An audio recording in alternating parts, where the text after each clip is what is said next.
Hello, good morning. મારું નામ છે ડાબી રાહુલ. હું ધોરણ 4માં અભ્યાસ કરું છું.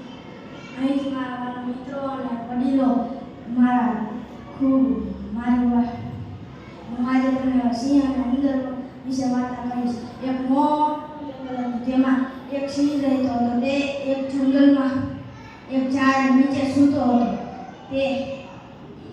તે સૂતો હતો ત્યાં તે થડની નીચે એક ઉંદર રહેતો હતો. ઉંદર એ દરની બહાર નીકળીને અને સિંહના પેટ ઉપર કૂદકા અને ઉછળીએથી લપચ્યા ખાતો હતો. તેટલી જ વારમાં એક સિંહ જાગી ગયો અને હાથમાં પકડી લીધો અને ઉંદર બોલ્યો, મને જવા દે, હું તમને કોઈ દી મદદ કરીશ.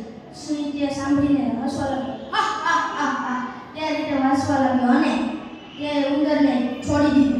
અને તે 4-5 દિવસમાં શહેરોમાંથી શિકારીઓ આવીને તે તેના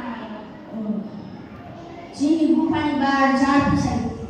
અને સિંહ જેવો જ બહાર નીકળ્યો ને તેવો જ ફસાઈ ગયો ઝાડ. અને સિંહ ચીંગાડો